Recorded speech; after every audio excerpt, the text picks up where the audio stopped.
Hi everyone, हम multiplication theorem and probability को short में देखते हैं कि वो होता क्या है। उसके बाद हम देखेंगे कि इंडिपेंडेंट इवेंट्स क्या होते हैं और उसके बाद म्यूचुअल एक्सक्लूसिव इवेंट्स क्या होते हैं। ठीक है, तो हमने कंडीशनल प्रोबेबिलिटी में हम ये रिजल्ट कर चुके हैं कि P A by B will be equal to P A intersection B divided by नीचे वाला यानी कि इस केस में पी बी। ठीक है, तो अगर हम पी ए इंटरसेक्शन बी की वैल्यू निकालें इसके थ्रू, तो ये किसके इक्वल आएगी, P A by B to P B is equal to P A intersection B. ठीक है, तो P A intersection B will be equal to P A by B into P B.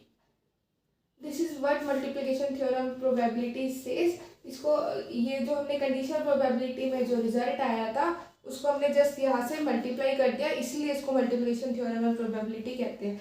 Similarly अगर हम P B by ए की value निकालें तो वो किसके इक्वल आएगी, पी ए इंटरसेक्शन बी की, क्योंकि A intersection B is equal to P intersection है। ठीक है, डिवाइडेड बाय पी ए। इसकी जगह हम वो भी लिख सकते थे ना, पी बी इंटरसेक्शन है। ठीक है, अब फर्दर इसी को हम मतलब सोल्व करें यानी कि मल्टीप्लाई कर दे, तो P B by A P A will be equal to P A intersection B. ठीक है, इसको वही हम दोबारा थोड़ा सा घुमा के लिख दे, मतलब कि एल एच एस को आर एच एस से चेंज कर दे और आर एच एस को एल एच एस से चेंज कर दे। तो P A intersection B will be equal to P B by A into में पी ए। ठीक है, तो ये चीज ये वाला ये रिजल्ट। ठीक है, अब दो इवेंट्स बस इसी यही मल्टीप्लिकेशन थ्योरम ऑफ प्रोबेबिलिटी यही कहती है कि P intersection B will be equal to P B by A into P A. ठीक है, उसके बाद दो इवेंट्स इंडिपेंडेंट कब होंगे।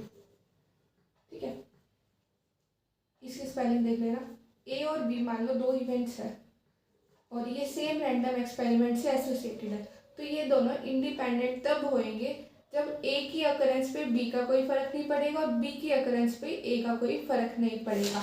ठीक है, यही है टू, ये आप थ्योरी पढ़ लेना, पढ़नी हो तो two events associated with same random experiment are said to be independent if occurrence of one event does not affect the probability of occurrence of another. ठीक है, यानी कि पी ए बाई बी जो है वो किसके इक्वल होगा, P A के, and P B by A will be equal to P B. ठीक है, बस यही वो इंडिपेंडेंट वाला इवेंट कहता है।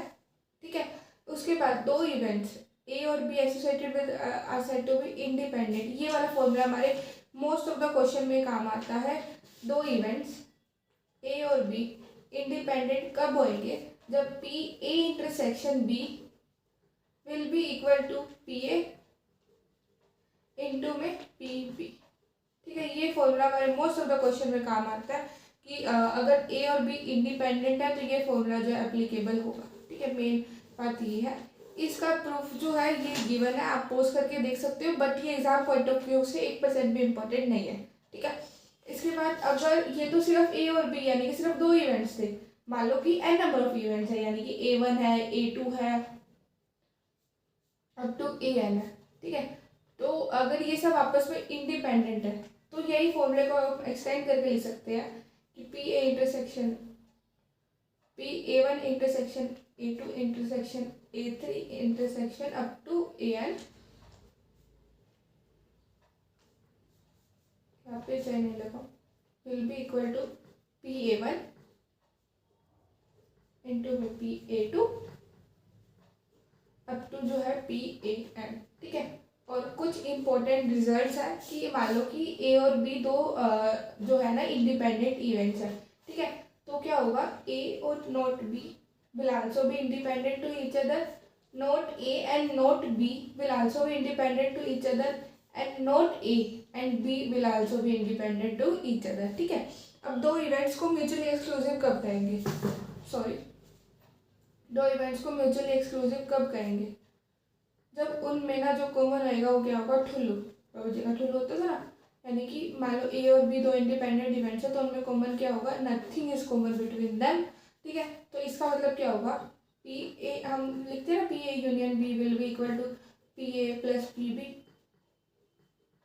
माइनस पी इंटरसेक्शन बी, ठीक है। अब ए इंटरसेक्शन बी की वैल्यू क्या है, 5 यानी कि नथिंग, तो ये किसके इक्वल हो जाएगा, P intersection B will be equal to P A plus P B, ठीक है। A set of events is said to be mutually exclusive. Two or more events of them can occur simultaneously if A and B are mutually exclusive, ठीक है। For example हम जो है die को throw करते हैं, तो क्या आएगा, या तो 1 आएगा या 2 आएगा या 3 आएगा या 4 आएगा या 5 आएगा या 6 आएगा, 1 to 6 में से कुछ भी आ सकता है ना, ठीक है। तो अगर 1 आएगा तो मतलब तो if all 6 spaces are numbered 1 to 6, since if one any of them face come, मतलब या तो 1 आ सकता है या 2 आ सकता है, कोई भी आ सकता है ना, आपस में म्यूचुअली एक्सक्लूसिव है। ये थोड़ी कि 1 आएगा तो उसके आने के बाद प्रोबेबिलिटी 2 की ज़्यादा हो जाएगी, या सबसे पहले 2 ही आएगा, मतलब ये आपस में कोई भी इनका कोई कनेक्शन नहीं है, इनमें से कोई भी रैंडमली कोई भी आ सकता है, ठीक है। Thank you.